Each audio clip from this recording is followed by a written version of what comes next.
ಎಲ್ಲರಿಗೂ ನಮಸ್ಕಾರ. ಇವತ್ತಿನ ದಿವಸ ನಾವು GST ಬಿಲ್ಲಿಂಗನ್ನು ಯಾವ ರೀತಿ ಮಾಡಬೇಕು ಅನ್ನೋದನ್ನು ಟ್ಯಾಲಿ ಪ್ರೈಮ್ 6.2ನಲ್ಲಿ ಯಾವ ರೀತಿ ಮಾಡಬೇಕು, ಟ್ಯಾಲಿ ಪ್ರೈಮ್ನಲ್ಲಿ ಬಿಲ್ಲಿಂಗನ್ನು ಯಾವ ರೀತಿ ಮಾಡಬೇಕು, GST ಬಿಲ್ಲಿಂಗನ್ನು ಯಾವ ರೀತಿ ಮಾಡಬೇಕು ಅನ್ನೋದ್ರ ಬಗ್ಗೆ ಕಲಿಯೋಣ. ಫಸ್ಟಿಗೆ ನಮಗೆ ಲೆಜ್ಜರ್ ಯಾವ್ಯಾವ ಬೇಕಾಗ್ತವೆ ಅಂತಂತ ತಿಳ್ಕೊಬೇಕು. ಲೆಜ್ಜರ್ ಅಂದರೆ ಫಸ್ಟಿಗೆ ನಾವು ಪರ್ಚೇಸ್ ಮಾಡಬೇಕು, ಹೌದಾ? ಪರ್ಚೇಸಿಗೆ ಪರ್ಚೇಸ್ ಅಕೌಂಟ್ ಬೇಕು.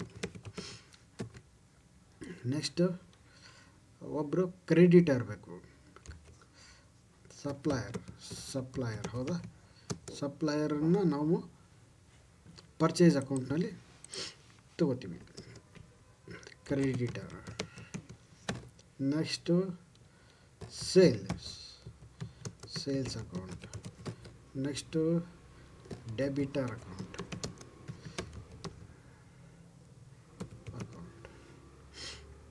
Is a customer. ಇಷ್ಟು ನಮಗೆ ಒಂದು ಲೆಜ್ಜರ್ ಬೇಕಾಗ್ತವೆ. ಫಸ್ಟಿಗೆ ನಾವು ಈಗ ಕಂಪ್ನಿಯನ್ನು ಸ್ಟಾರ್ಟ್ ಮಾಡೋಣ. ಕಂಪ್ನಿ ಸ್ಟಾರ್ಟ್ ಮಾಡಬೇಕಾದ್ರೆ ಫಸ್ಟಿಗೆ ನೀವು ಕಂಪ್ನಿಗೆ ಹೋಗ್ತೀರಾ, ಕ್ರಿಯೇಟ್ ಅಂತ ಕೊಡ್ತೀರಾ, ಇಲ್ಲಿ ಟೈಪ್ ಮಾಡ್ತೀರಾ, ಹೌದಾ? ಯಾವುದೋ ಒಂದು ಕಂಪ್ನಿ ಕೊಡೋಣ, ABCD ಕಂಪನಿ. ಇಲ್ಲಿ ಕಂಪ್ನಿ ನೇಮ್ ಆಯಿತು, ಅಡ್ರೆಸ್ಸನ್ನು ಟೈಪ್ ಮಾಡ್ತೀರಾ. ನೆಕ್ಸ್ಟು ಇಲ್ಲಿ ಸ್ಟೇಟ್ ಕೇಳುತ್ತೆ, ಕರ್ನಾಟಕ ಅಂತ ಸೆಲೆಕ್ಟ್ ಮಾಡ್ತೀರಾ. ಇಲ್ಲಿ pin code, next phone number, email ID, website address, ಆಮೇಲೆ financial year beginning from, go books beginning from ಅಂತ ಸೆಲೆಕ್ಟ್ ಮಾಡ್ತೀರಾ. ಆಮೇಲೆ ಎಂಟರ್ ಪ್ರೆಸ್ ಮಾಡಿ, ಅಥವಾ ಡೈರೆಕ್ಟಾಗಿ ಇಲ್ಲಿ ಬಂದ ಮೇಲೆ ಇದನ್ನು ಎಂಟ್ರಿ ಮಾಡಿದ ಮೇಲೆ INR ಎಂಟ್ರಿ ಮಾಡಿದ ಮೇಲೆ ಎಕ್ಸೆಪ್ಟ್ ಅಂತ ಕೇಳ್ತಾ ಇದೆ, ಎಸ್ ಅಂತ ಪ್ರೆಸ್ ಮಾಡಿ. ಆವಾಗ ಕಂಪ್ನಿ ಕ್ರಿಯೇಟೆಡ್ ಸಕ್ಸಸ್ಫುಲಿ ಅಂತ ಇಲ್ಲಿ ಡಿಸ್ಪ್ಲೇ ಆಗ್ತಾ ಇದೆ, ಹೌದಾ? ಮತ್ತು ಇಲ್ಲಿ ಶೋ ಮೋರ್ ಆಪ್ಷನ್ಸ್ ಅಂತ ಕೇಳ್ತಾ ಇದೆ. ನೀವು ಹೆಚ್ಚಾಗಿ ಮತ್ತು ಬೇರೆ GST ರಿಲೇಟೆಡ್ ಆಯಿತು, ಬೇರೆ ಆಪ್ಷನನ್ನು ಎನೇಬಲ್ ಮಾಡಬೇಕಾದ್ರೆ ಈ ಬಟನನ್ನು ಪ್ರೆಸ್ ಮಾಡಬೇಕಾಗುತ್ತೆ.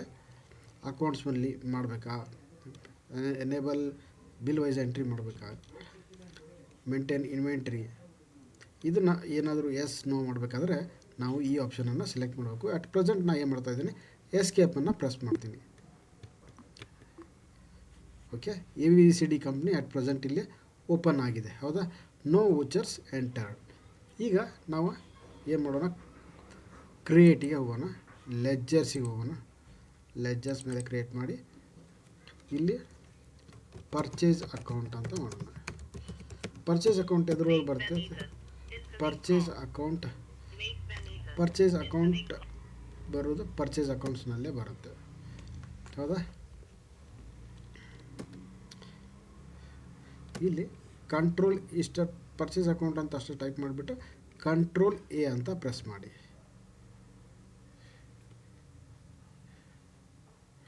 ಇದು ಅಕೌಂಟ್ ಕ್ರಿಯೇಟ್ ಆಯಿತು. ನೆಕ್ಸ್ಟ್ ಸಪ್ಲೈಯರ್ ಅಕೌಂಟ್ ಕ್ರಿಯೇಟ್ ಮಾಡಬೇಕಾಗಿದೆ. ಧಾರವಾಡ IT ಡಿಸ್ಟ್ರಿಬ್ಯೂಟರ್ ಅಂತ ಮಾಡೋಣ. ಇವರು ಯಾರು, ಸಂಡ್ರೆ ಕ್ರೆಡಿಟರ್ ಇವರು, ಹೌದಾ? ಇಲ್ಲಿಗೆ ಬಂದುಬಿಟ್ಟು ಕಂಟ್ರೋಲ್ A ಮಾಡಿ 2 ಲೆಜ್ಜರನ್ನು ಕ್ರಿಯೇಟ್ ಮಾಡಿದ್ದೀವಿ ನಾವು, purchase account, supplier account. Next sales ಮಾಡಬೇಕಲ್ಲ, ಅದಕ್ಕೆ ಸೇಲ್ಸ್ ಅಕೌಂಟ್.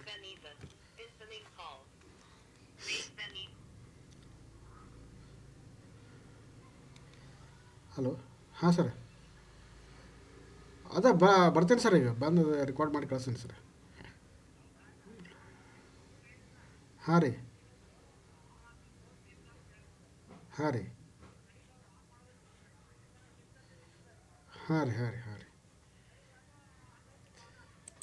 ಓಕೆ, ಅದನ್ನ ಚೆಕ್ ಮಾಡೋಣ ಅಂತಾರೆ ಸರ್, ಅದು ಕಳಿಸಂತ ಹೇಳಿದ್ದಾರೆ, ಕಳಿಸಿ ಇದು ಮಾಡೋಣ ಅಂತ.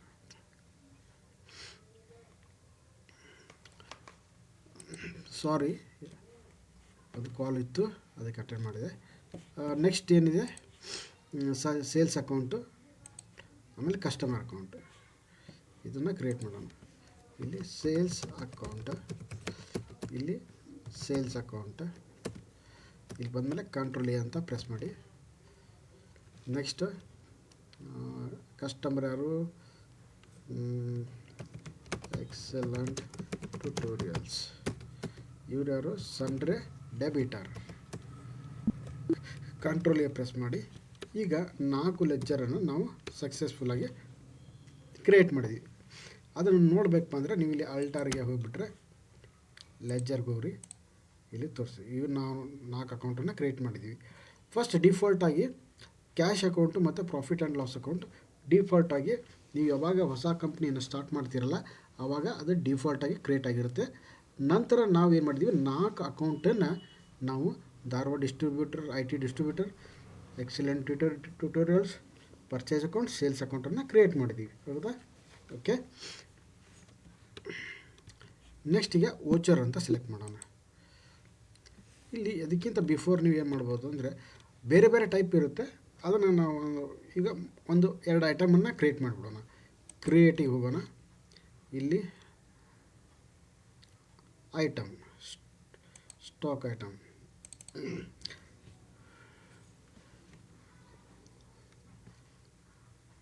ಏನು ಮಾಡೋಣ, ಕೀಬೋರ್ಡ್, ಇದು ಪ್ರೈಮರಿ ಗ್ರೂಪ್ ಇರಲಿ.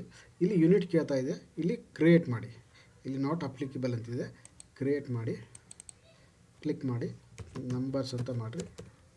ಇಲ್ಲಿ ನಂಬರ್ ಅಂತ ಟೈಪ್ ಮಾಡಿ, ನಂಬರ್ ಅಂತ ಸೆಲೆಕ್ಟ್ ಮಾಡಿ, ಎಸ್ ಟೈಪ್ ಮಾಡಿ. ಇಲ್ಲಿ GST ಅಪ್ಲಿಕ್ಯಾಬಿಲಿಟಿ ಅಂತ ಇದೆ. ನೆಕ್ಸ್ಟ್ ಇಲ್ಲಿ ಬಂದುಬಿಟ್ಟು ಇಲ್ಲಿ ಸ್ಪೆಸಿಫೈ ಡೀಟೇಲ್ಸ್ ಹಿಯರ್ ಅಂತ ಸೆಲೆಕ್ಟ್ ಮಾಡಿ. ಇಲ್ಲಿ HSN ಕೋಡ್ ಕೊಡಿ. ಕೀಬೋರ್ಡ್, ಇಲ್ಲಿ GST ಡೀಟೇಲ್ಸ್ ಅಂತ ಸೆಲೆಕ್ಟ್ ಮಾಡಿ. ಇಲ್ಲಿ ಟ್ಯಾಕ್ಸೇಬಲ್ ಇಲ್ಲ 18% ಅಂತ ಕೊಡಿ. ಇಲ್ಲಿ ಗೂಡ್ಸ್ ಇದೆ, ಸರ್ವಿಸ್ ಇದ್ದರೆ ಸರ್ವಿಸ್ ಅಂತ ಸೆಲೆಕ್ಟ್ ಮಾಡಬೇಕು, ಗೂಡ್ಸ್ ಇದ್ದರೆ ಗೂಡ್ಸ್. ಅಟ್ ಪ್ರೆಸೆಂಟ್ ನಾವು ಗೂಡ್ಸ್ ಬಗ್ಗೆ ಮಾತ್ರ ಮಾಡ್ತಾಯಿದ್ದೀವಿ. ಗೂಡ್ಸ್ ಅಂತ ಸೆಲೆಕ್ಟ್ ಮಾಡಿ, ಎಂಟರ್ ಪ್ರೆಸ್ ಮಾಡಿ, ಎಸ್ ಮಾಡಿ, ಎಸ್ಕೇಪ್ ಕೊಟ್ಟಿದ್ದು ಎಸ್ ಅಂತ ಹೊರಗೆ ಬನ್ನಿ. ಈಗ ಒಂದು ಐಟಮ್ ನಮಗೆ ಕ್ರಿಯೇಟ್ ಆಯಿತು. ಇಲ್ಲಿ ನಾವು ಮತ್ತೊಂದು 2 ಅಕೌಂಟನ್ನು ಕ್ರಿಯೇಟ್ ಮಾಡಬೇಕು. ಯಾವುದಪ್ಪ ಅಂದರೆ SGST 9%, CGST 9%. ಇದು ಯಾವ ಗ್ರೂಪ್ನಲ್ಲಿ ಬರುತ್ತೆ ಅಂದರೆ ಡ್ಯೂಟೀಸ್ ಆ್ಯಂಡ್ ಟ್ಯಾಕ್ಸಸ್ ಅಂಡರ್ ಗ್ರೂಪ್ನಲ್ಲೇ ಬರುತ್ತೆ. ಅದನ್ನು ಕ್ರಿಯೇಟ್ ಮಾಡಿಬಿಡೋಣ. Create ledger SGST 9%. ಇದು ಡ್ಯೂಟೀಸ್ ಆ್ಯಂಡ್ ಟ್ಯಾಕ್ಸಸ್. ಇಲ್ಲಿ SGST ಸೆಲೆಕ್ಟ್ ಮಾಡಿ, ಇಲ್ಲಿ SGST ಸೆಲೆಕ್ಟ್ ಮಾಡಿ, ಇಲ್ಲಿ 9% ಅಂತ ಸೆಲೆಕ್ಟ್ ಮಾಡಿ, ಎಸ್ ಮಾಡಿ. ಇಲ್ಲಿ CGST ಡ್ಯೂಟೀಸ್ ಆ್ಯಂಡ್ ಟ್ಯಾಕ್ಸಸ್, ಇಲ್ಲಿ CGST ಅಂತ ಸೆಲೆಕ್ಟ್ ಮಾಡಿ, 9% ಅಂತ ಸೆಲೆಕ್ಟ್ ಮಾಡಿ, ಎಸ್ ಮಾಡಿ. ಓಕೆ. ಈಗ ಒಂದು ಪರ್ಚೇಸ್ ಬಿಲ್ಲನ್ನು ಎಂಟ್ರಿ ಮಾಡೋಣ. ವೋಚರ್ಸಿಗೆ ಫಸ್ಟಿಗೆ ಹೋಗಬೇಕು. ಗೊತ್ತಾಯ್ತಲ್ಲ, ನಾವು ಏನು ಮಾಡಿದ್ದೀವಿ ಅಂದರೆ ಫಸ್ಟಿಗೆ ಇವು 4 ಲೆಜ್ಜರನ್ನು ಕ್ರಿಯೇಟ್ ಮಾಡ್ಕೊಂಡಿವಿ. ನೆಕ್ಸ್ಟ್ ಅದು ಆದಮೇಲೆ ಇದನ್ನು SGST ಮತ್ತು CGST 2 ಲೆಜ್ಜರ್ನ ಕ್ರಿಯೇಟ್ ಮಾಡ್ಕೊಂಡಿವಿ. ನಂತರ ಇಲ್ಲಿ ಒಂದು ಐಟಮನ್ನು ಕ್ರಿಯೇಟ್ ಮಾಡಿದ್ದೀವಿ. ಹೌದಾ? ಎಲ್ಲಿ ಸ್ಟಾಕ್ ಐಟಮನ್ನು ಕ್ರಿಯೇಟ್ ಮಾಡಿದ್ದೀವಿ. ಈಗ ವೋಚರ್ಸಿಗೆ ಹೋಗೋಣ. ಇಲ್ಲಿ ಪರ್ಚೇಸ್ ಎಂಟ್ರಿ ಸೆಲೆಕ್ಟ್ ಮಾಡಿ. ಇಲ್ಲಿ ಇನ್ವಾಯ್ಸ್ ನಂಬರನ್ನು ಟೈಪ್ ಮಾಡಿ, ಯಾವುದಾದ್ರೂ ಒಂದು. ಇಲ್ಲಿ ಪಾರ್ಟಿ ನೇಮನ್ನು ನೀವು ಮೊದಲೇ ಎಂಟ್ರಿ ಮಾಡಿದ್ರು ಮೊದಲು ನಾವು ಲೆಜ್ಜರ್ನ ಕ್ರಿಯೇಟ್ ಮಾಡಿದ್ದೀವಿ. ಅದಕ್ಕೋಸ್ಕರ ಇಲ್ಲಿ ಪಾರ್ಟಿ ನೇಮ್ ಇಲ್ಲಿ ಡಿಸ್ಪ್ಲೇ ಆಗ್ತಾಯಿದೆ. ಯಾವುದು ಪಾರ್ಟಿ? ನಮಗೆ ಧಾರವಾಡ IT ಡಿಸ್ಟ್ರಿಬ್ಯೂಟರ್. ಇವರು ಡಿಸ್ಟ್ರಿಬ್ಯೂಟರ್. ಹೌದಾ?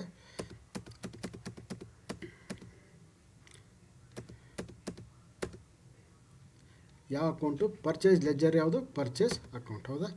ಇಲ್ಲಿ ಐಟಮ್ ಮೇಲೆ ಬಂದಾಗ ಸ್ಪೇಸ್ ಬಾರನ್ನು ಪ್ರೆಸ್ ಮಾಡಿ, ಇಲ್ಲೇ ಲಿಸ್ಟ್ ಆಫ್ ಸ್ಟಾಕ್ ಐಟಮ್ಸ್ ಅಂತ ಡಿಸ್ಪ್ಲೇ ಆಗ್ತಾಯಿದೆ. ಹೌದಾ? ಇಲ್ಲಿ ಕೀಬೋರ್ಡನ್ನು ಸೆಲೆಕ್ಟ್ ಮಾಡಿ, ಇಲ್ಲಿ 1 ಅಂತ ಟೈಪ್ ಮಾಡ್ತೀನಿ. ಇಲ್ಲಿ 500 ರೂಪೀಸ್. ನೆಕ್ಸ್ಟು ಇಲ್ಲಿ ಕೆಳಗಡೆ ಬರ್ತೀನಿ. ಇಲ್ಲಿ ಕೆಳಗಡೆ ಬಂದುಬಿಟ್ಟು ಎಂಡ್ ಆಫ್ ಲಿಸ್ಟ್ ಅಂತ ನಾವು ಸೆಲೆಕ್ಟ್ ಮಾಡ್ತೀವಿ. ನಂತರ SGST ಸೆಲೆಕ್ಟ್ ಮಾಡೋಣ.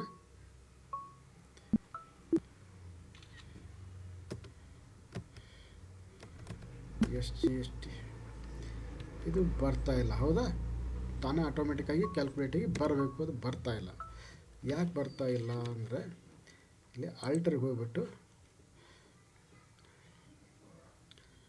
ಲೆಜ್ಜರಲ್ಲಿದೆ, ಲೆಜ್ಜರ್ ಇಲ್ಲಿ ಲೆಜ್ಜರ್ ಅಲ್ಲ, ಸ್ಟಾಕ್ ಐಟಮ್ಸ್ ಇದ್ರ ಮೇಲೆ ಕ್ಲಿಕ್ ಮಾಡಿ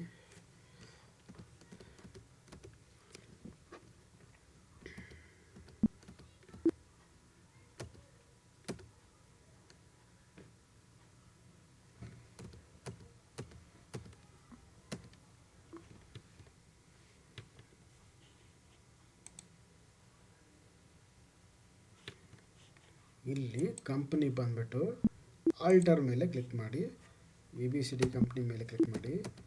ಇಲ್ಲಿ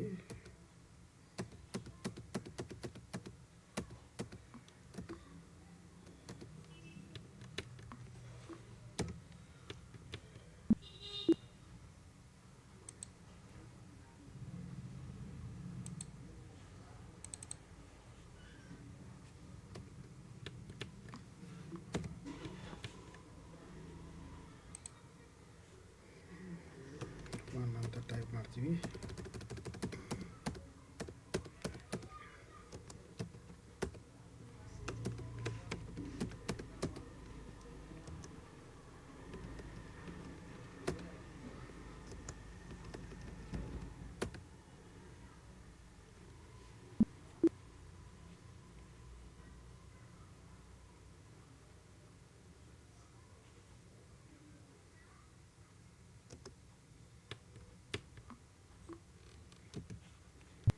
ಆಲ್ಟರ್ ಬಂದ್ಬಿಟ್ಟು ಲೆಜ್ಜರ್ಗೆ ಬಂದು ಲೆಜ್ಜರ್ನಲ್ಲಿ SGST ಅಂತ ಸೆಲೆಕ್ಟ್ ಮಾಡೋಣ. SGST ಇಲ್ಲಿ 9% ಅಂತ ಕೊಡೋಣ. ಇಲ್ಲಿ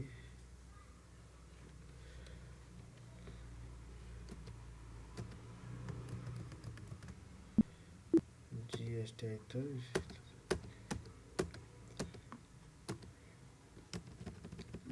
SGST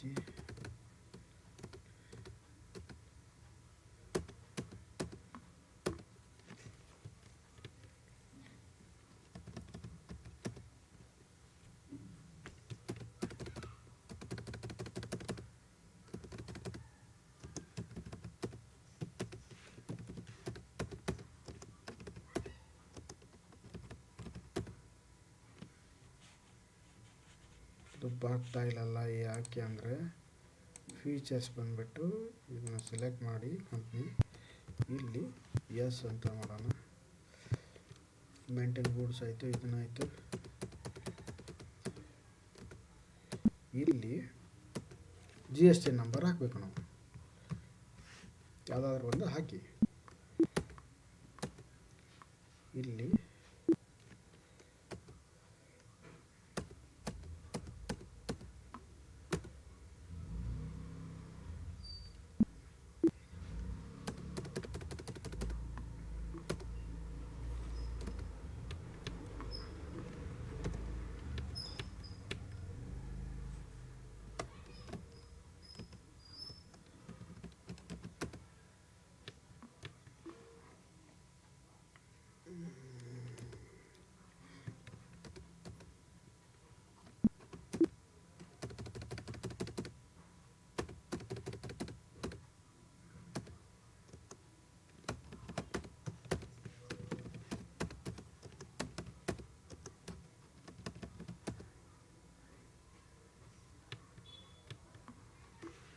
ಗೊತ್ತಾಯ್ತಲ್ಲ, ನಾವು ಎಲ್ಲಿ ಮಿಸ್ಟೇಕ್ ಮಾಡಿದ್ದೀವಿ ಅಂದರೆ ಇಲ್ಲಿ ನಾವು ಫೀಚರ್ಸ್ನಲ್ಲಿ ಫೀಚರ್ಸ್ ಬಂದುಬಿಟ್ಟು ಇಲ್ಲಿ ನೀವು ಎನೇಬಲ್ ಗೂಡ್ಸ್ ಆ್ಯಂಡ್ ಇದನ್ನು ಟ್ಯಾಕ್ಸಸ್ ಏನಿದೆಯಲ್ಲ ಅಲ್ಲಿ GST ನಂಬರ್ ಕಂಪಲ್ಸರಿಯಾಗಿ ಹಾಕಲೇಬೇಕು. ಹಾಕಿದಾಗ ನಿಮಗೆ ಅದು ಕರೆಕ್ಟಾಗಿ ಕ್ಯಾಲ್ಕುಲೇಟಾಗಿ ಆಟೋಮೆಟಿಕ್ಕಾಗಿ ಕ್ಯಾಲ್ಕುಲೇಟಾಗಿ ತೋರಿಸುತ್ತೆ.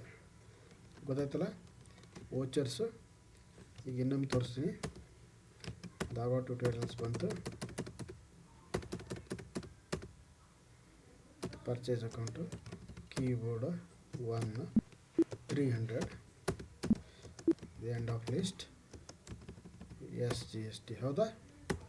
ನೆಕ್ಸ್ಟ್ SGST ತಾನೇ ಆಟೋಮೆಟಿಕ್ಕಾಗಿ ಅದು SGST ಆಯಿತು, CGSTನ ತಾನೇ ಆಟೋಮೆಟಿಕ್ಕಾಗಿ ಕ್ಯಾಲ್ಕುಲೇಟ್ ಆಗುತ್ತೆ. ಈ ರೀತಿ ನಾವು ಬಂದು ಪರ್ಚೇಸ್ ಅಕೌಂಟನ್ನು ಎಂಟ್ರಿ ಮಾಡಿದ್ದೀವಿ ಸಕ್ಸಸ್ಫುಲ್ಲಾಗಿ. ಓಕೆ, ನೆಕ್ಸ್ಟ್ ಏನು ಮಾಡೋಣ, ಇದನ್ನು ಸೇಲ್ ಮಾಡೋಣ. Voucher sale account excellent ಟ್ಯುಟೋರಿಯಲ್ಸು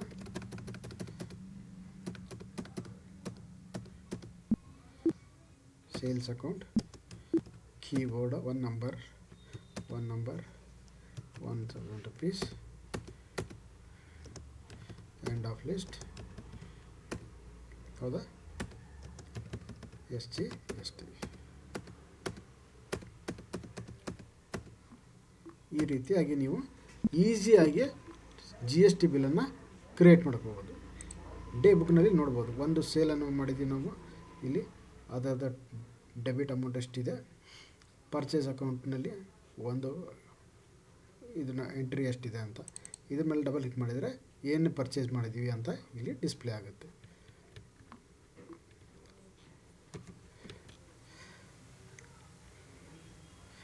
thank you one and all. ಮತ್ತೇನಾದರೂ ನಿಮಗೆ ಡೌಟ್ ಇದ್ದರೆ ನಮಗೆ ಕಾಲ್ ಮಾಡಿದರೆ ನಾವು ನಿಮಗೆ ಗೈಡನ್ನು ಮಾಡ್ತೀವಿ ಅಂತ ಹೇಳ್ತಾ ನಾವು ಈ ವಿಡಿಯೋನ ಮುಗಿಸ್ತಾ ಇದ್ದೀವಿ. Thank you one and all.